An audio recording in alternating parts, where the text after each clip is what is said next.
My name is Margaret Hayes, and 10 years of my life disappeared into a lie.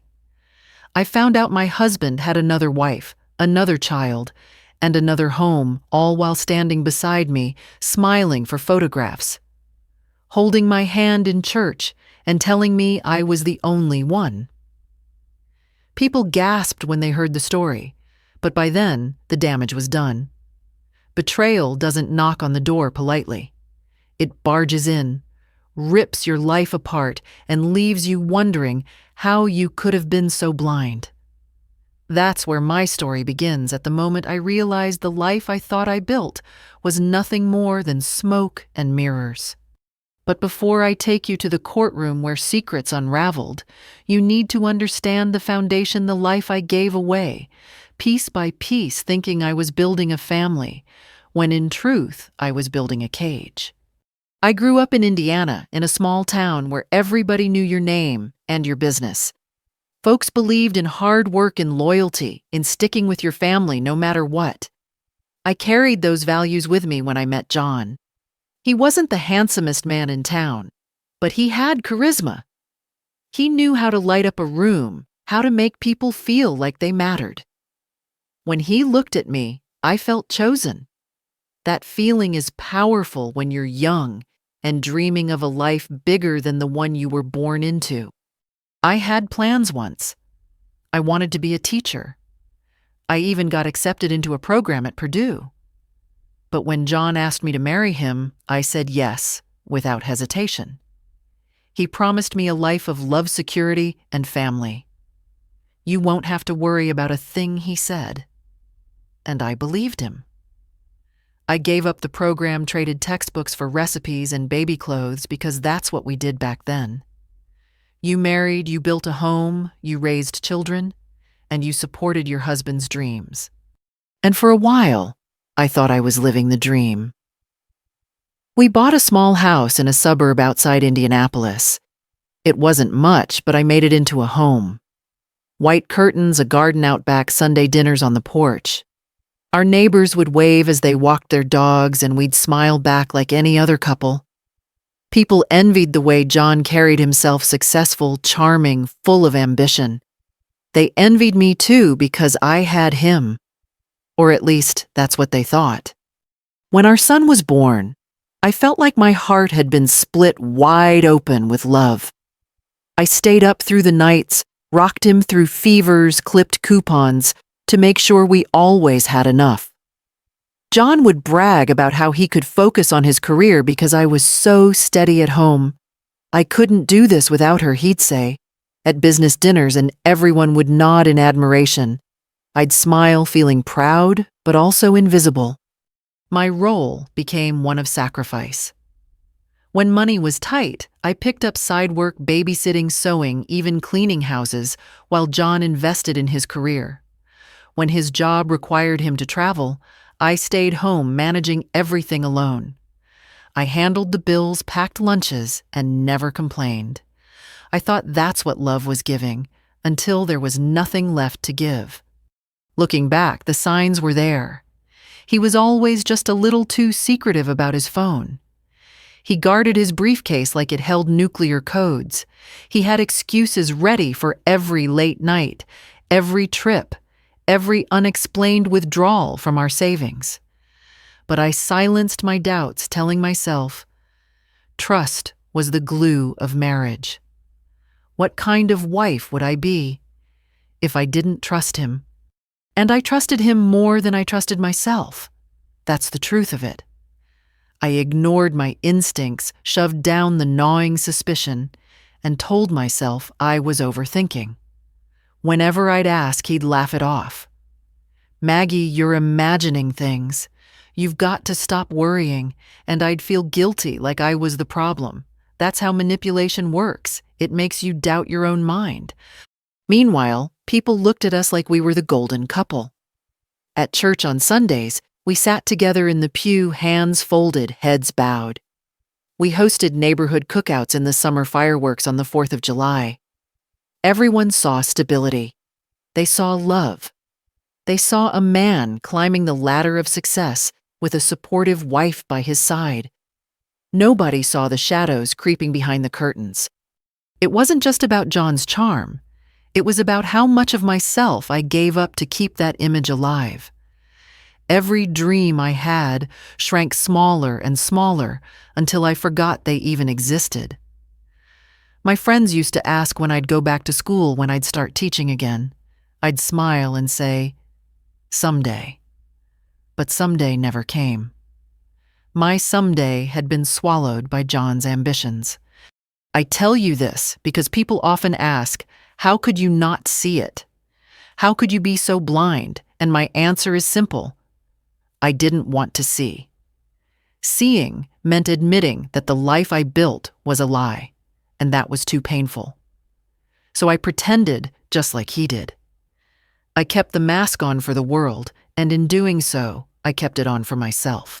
But masks can only hold for so long, and when they fall, they shatter everything in their path.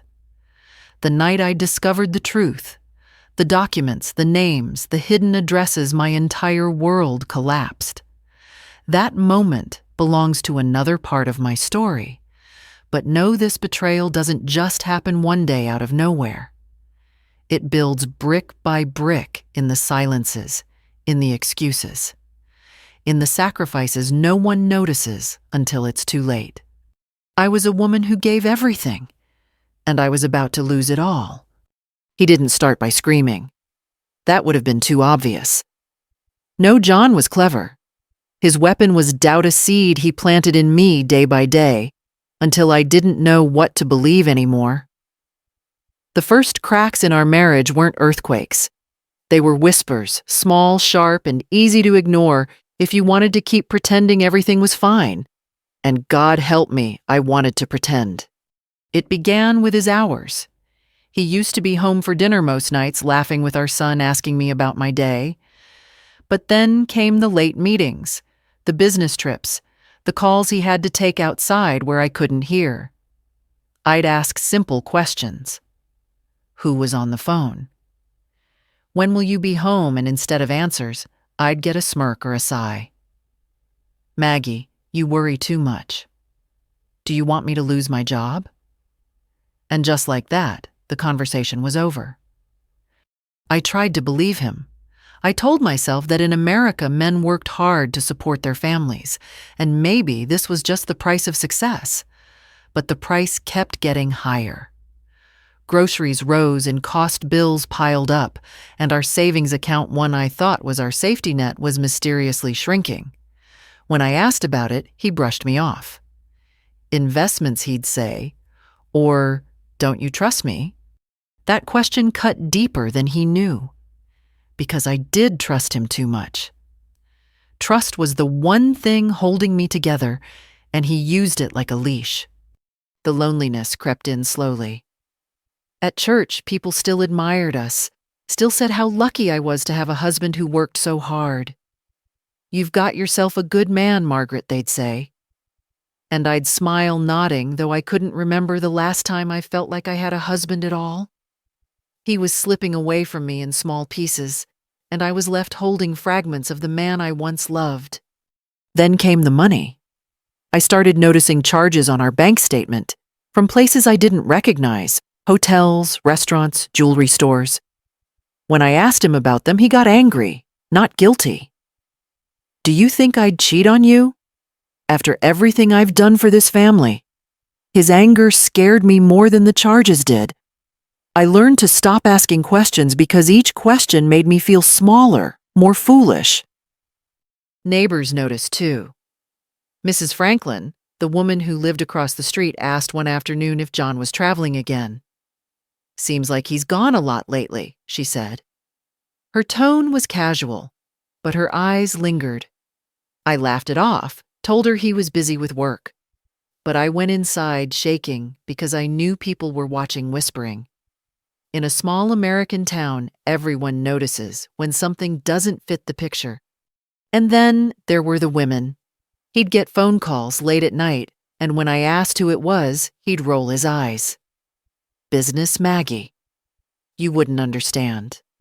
Once I caught a glimpse of a name on his phone, a woman's name I didn't know. I froze, my heart racing, but I didn't dare ask. Because deep down, I was terrified of the answer. I began to feel invisible in my own home. He stopped looking at me the way he used to. I wasn't a wife anymore. I was background noise. Someone to cook, clean, raise the child, and keep my mouth shut. If I complained, he'd remind me of everything he provided. Without me, you'd be nothing he'd say. And after hearing it enough times, I started to believe it. My friends noticed the change in me. "You look tired, Margaret," they'd say. Or "When's the last time you did something for yourself?" But what could I tell them? That the man I married was slipping away, that my life was unraveling, thread by thread. No. I smiled, nodded, and said I was fine. Because if I said it out loud, it would become real.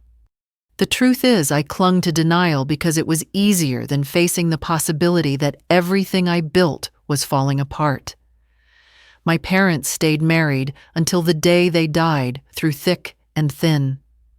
Divorce wasn't just frowned upon, it was failure. And I couldn't fail. Not in front of my son. Not in front of the neighbors. Not in front of God. So I stayed silent. I cooked dinners he didn't eat. I washed clothes that smelled of cologne I didn't recognize. I balanced the checkbook, knowing the numbers didn't add up. I convinced myself that this was just a rough patch, that every marriage had them, that one day he'd come back to me. But deep in my bones, I knew better. I could feel the walls of our home growing colder, like the love that once filled it had been sucked out and replaced with lies. I'd lie awake at night, listening for the sound of his car in the driveway, praying that tonight he'd come home to me. Most nights he didn't. And still I held on. Because when you've given everything, your time, your dreams, your very self, you don't walk away easily. You wait. You hope. You pretend. But pretending only works for so long. And soon the whispers would turn into shouts.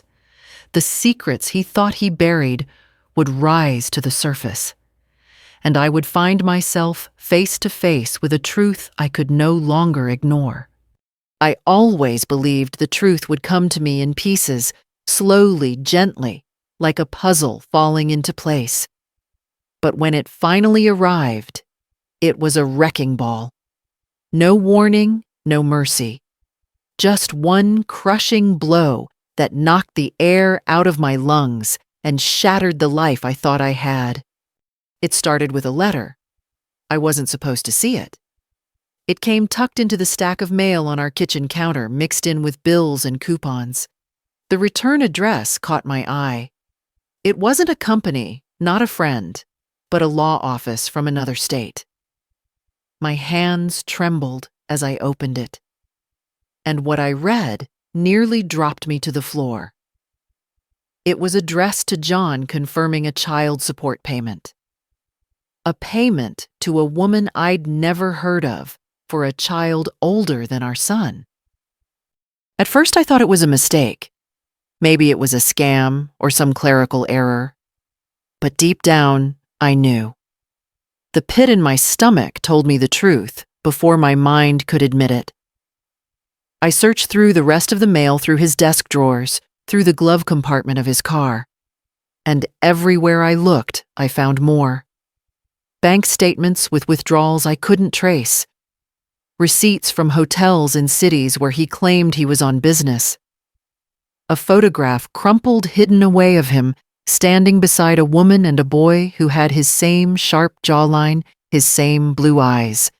I wanted to scream. I wanted to smash every picture frame in our home. But I couldn't move. I sat there on the kitchen floor holding that photograph, feeling like my world had collapsed around me. My son, our son, wasn't his first, and I wasn't his only wife. When he came home that night, I confronted him. My hands shook, my voice broke, but I laid everything in front of him, the letter, the receipts, The photograph. Explain this, I demanded. Tell me who they are. He didn't deny it. He didn't even flinch. He just stared at me with a look I'll never forget, cold, calculating, like I was nothing more than an obstacle in his way. And then he laughed. Laughed as if the destruction of my life was a joke. You're overreacting, he said. You've always been dramatic. That's why no one takes you seriously. I couldn't believe what I was hearing. Another wife. Another child. How long, John? How long have you been lying to me? His smile faded, replaced with anger. Watch your tone, Maggie. If you think anyone's going to believe you, you're wrong. Who do you think people trust, me or the bitter wife who can't keep her head straight? That's when I realized the betrayal went deeper than another family. He wasn't just lying to me. He was preparing to destroy me. And he succeeded. The rumors spread fast. Somehow, before I could even find the strength to speak, he had already spun his story. To our neighbors, to our church, to his colleagues. He told them I was unstable, paranoid, imagining things. She's not well, he'd whisper, with a sorrowful shake of his head, and people believed him. Why wouldn't they? He was successful, charming, respected. And me, I was just the woman in the shadows, worn down by years of sacrifice. Even my friends began to pull away. Phone calls went unanswered. Invitations stopped coming. When I walked into the grocery store, I felt the stares, heard the hushed voices. That's her, they'd say. Poor thing's lost her mind. But the worst cut of all came from my own son. My sweet boy, who I had raised, who I had poured my soul into. John told him lies, too, that I was bitter, that I didn't want his father to succeed, that I was jealous and sick in the head. And children, they want to believe the parent who shines, who dazzles. Slowly, painfully, I felt my son pulling away. He stopped sitting with me at church, stopped confiding in me the way he used to. And every time I reached for him, I felt the distance grow. That nearly broke me more than the affair itself. To lose a husband was one thing. To lose the faith of your child, that was unbearable. I'd walk through the rooms of my house, the one I had painted and decorated with love, and it felt haunted. Not by ghosts, but by lies. Every corner whispered of betrayal. Every photograph mocked me. The life I thought I'd built was crumbling, and I didn't know how to hold it together. I wish I could tell you.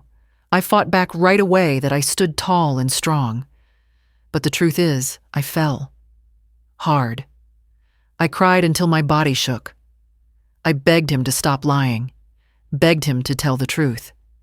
And he just looked at me with that same cold smile and said, "You have nothing without me. Remember that." But he was wrong. I didn't know it then, but his biggest mistake wasn't betraying me. It was underestimating me. Because beneath the grief, beneath the humiliation, a fire was beginning to spark. And once that fire caught, it would burn everything he thought he controlled. At first, I thought anger would be enough to carry me through. Anger at John, at the lies, at the years I wasted. But anger burns hot and fast, and eventually it leaves only ashes. What I needed was something colder, steadier resolve. I stopped confronting him directly.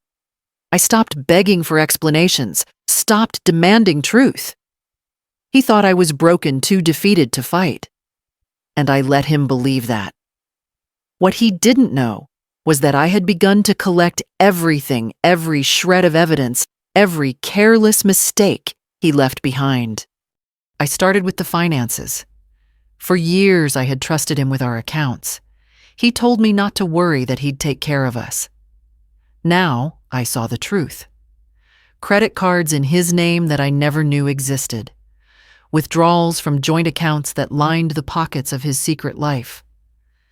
I dug through old bank statements, traced transactions, made copies of everything. Then I moved on to his business. John ran his own company built on the back of my sacrifices.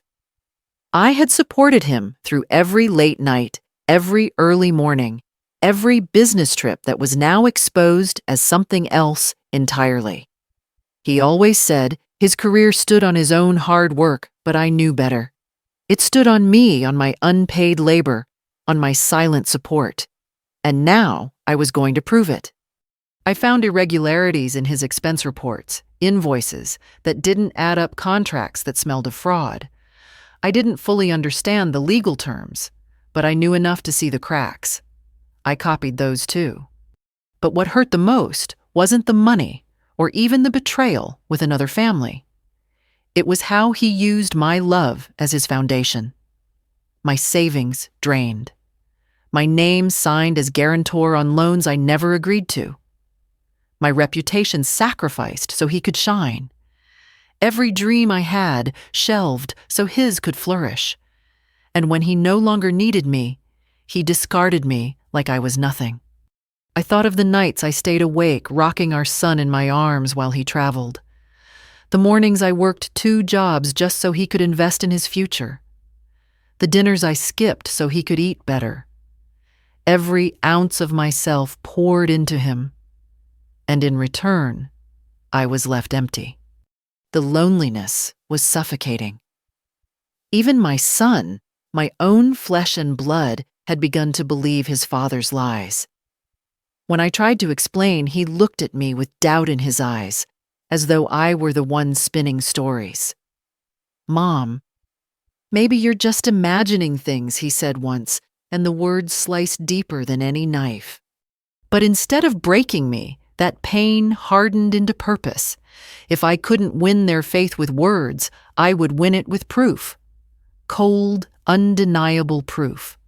So I played my part. I smiled when neighbors pitied me, pretended not to hear the whispers.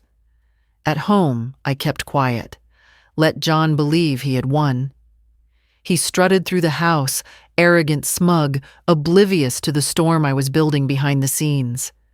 I kept a hidden folder tucked away in a place he would never look inside an old recipe book my mother had given me. Page by page, I filled it with evidence statements, receipts, photographs, contracts. Each piece was a weapon, sharpened and ready.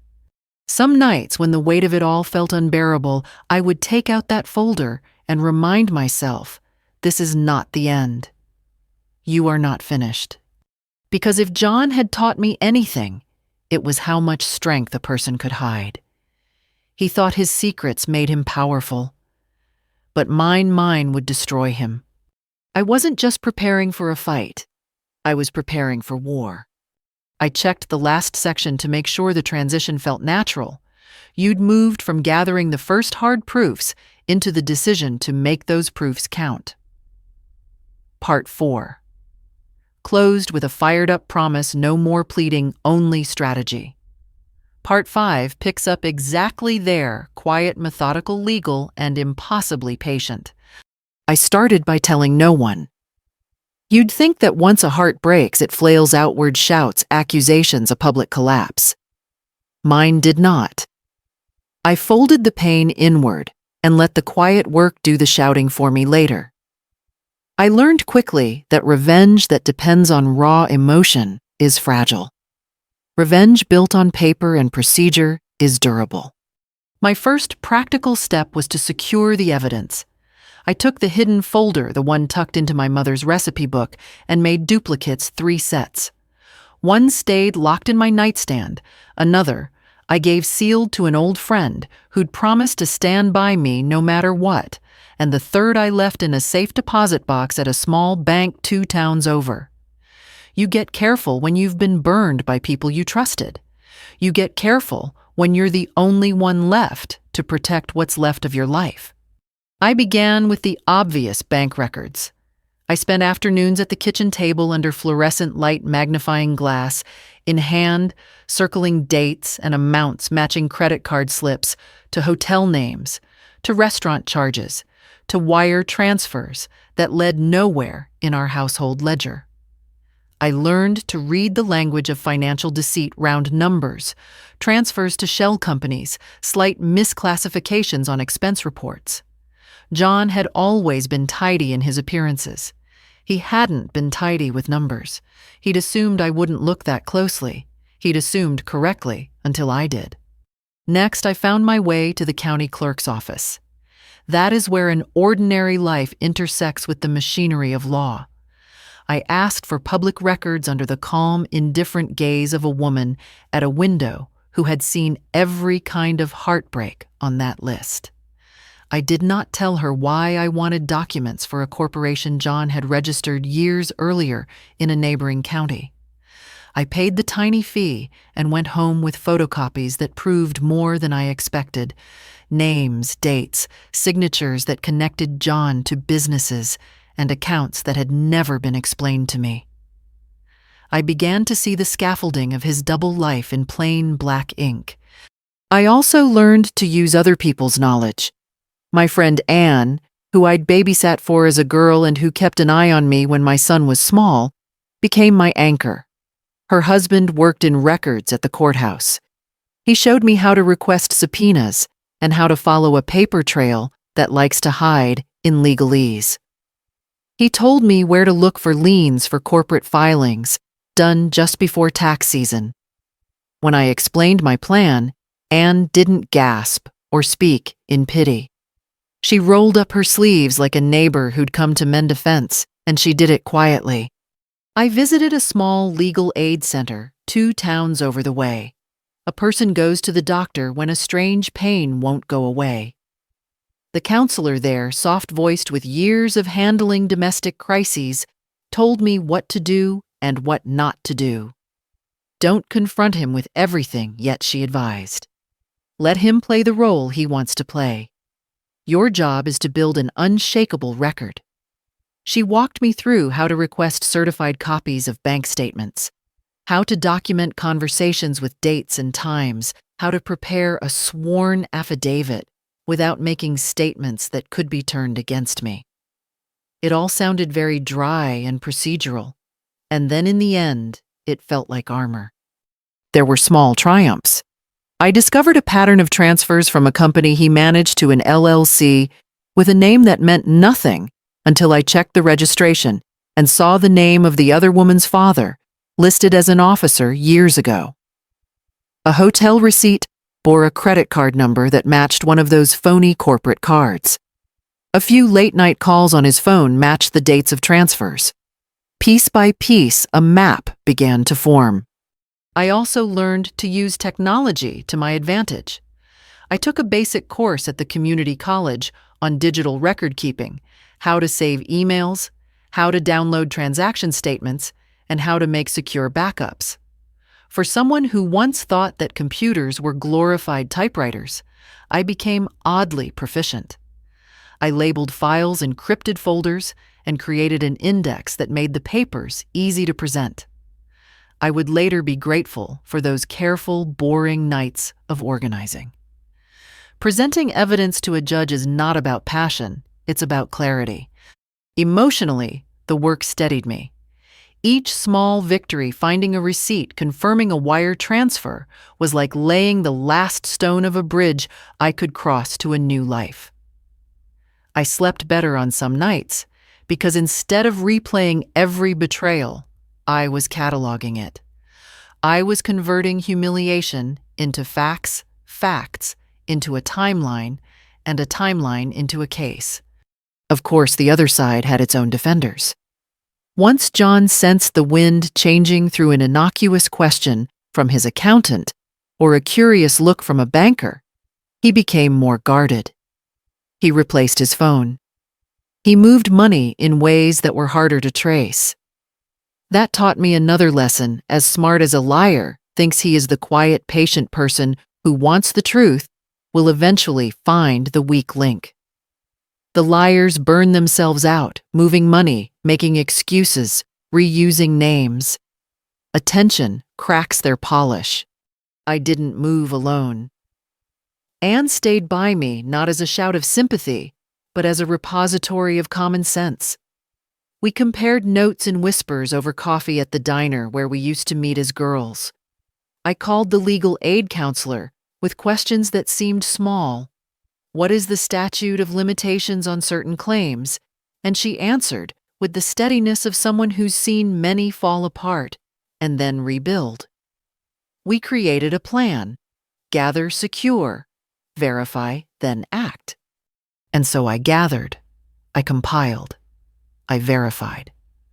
I made sure that when the day came to speak, I wouldn't be a woman who sobbed and pointed. I would be a woman who presented a narrative that a judge, a jury, a community could not ignore. Revenge in my mind now would not be vindictive spectacle. It would be the quiet, cold dismantling of the lies that had been built on my back. There were nights when the loneliness pressed at me, moments I wondered if I'd taken on more than I could handle. But the folder in my mother's recipe book, slightly worn now from being opened and closed so often, reminded me of the path I had chosen. I had folded my pain into purpose, and purpose does not ask for applause. It asks for patience and persistence. And so I waited. I watched. I prepared. The next move would not be sudden or dramatic. It would be precise. Every lover of courtroom dramas knows that revelation is more powerful when it's unavoidable. I meant to make my truths unavoidable. I reviewed where we left off. Part 5 closed, with you quietly gathering evidence patiently. Preparing knowing revelation would matter most when it was unavoidable. That calm determination now leads straight into Part 6, the courtroom, the confrontation, the unraveling. Here's the continuation. The morning of the trial, I woke before dawn. The house was quiet, eerily quiet. I brewed coffee, sat at the kitchen table, and stared at the folder that had become my lifeline. Years of betrayal compressed into neat stacks of paper, ready to be unleashed. My hands trembled, not from fear, but from the weight of what was about to happen. When I walked into the courthouse, it felt like every eye turned to me. Whispers rippled through the benches. To them, I was still the bitter, unstable wife, the woman who had lost her mind. John entered moments later, sharp in his tailored suit, confidence radiating from him like cologne. He smirked when he saw me as if he'd already won. The judge called us forward. His lawyer, slick, polished, expensive, stood tall and painted me as hysterical. "Your Honor," he began, "this is a simple case of a resentful wife clinging to accusations because she cannot accept. Her marriage is over. My client is a respected businessman. He has supported his family for years. These claims of secret accounts, hidden families, pure fantasy." For a moment, I thought my knees might buckle. Then the judge turned to me. "Mrs. Reynolds, you may present your case." I rose, my folder in hand, and felt something inside me settle. No more shaking, no more pleading. Just truth. "Your Honor." I said, my voice steadier than I expected. For 10 years I was deceived. But deception leaves a trail. I laid the first exhibit on the table, the bank records. I showed the transfers, the unexplained withdrawals, the trail of money that led directly to the other household. His lawyer objected, but the judge allowed it. Then came the corporate filings, the invoices, the hotel receipts. Each page was another stone laid carefully, building a road too clear to ignore. Murmurs filled the courtroom as I presented the photograph, the one of John with the other woman and the child who bore his face. Gasps echoed, and I heard someone whisper, "My God." John's smug expression faltered for the first time. Then I told my story, not with drama, not with tears, but with plain, unshakable detail. The sacrifices I made, the money I provided, the lies I endured.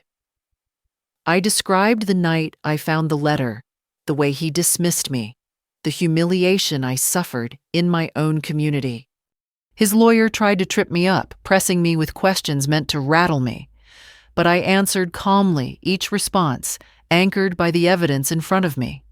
There were no wild accusations, no exaggerations, just facts laid bare. And facts are powerful when the lies have been so loud.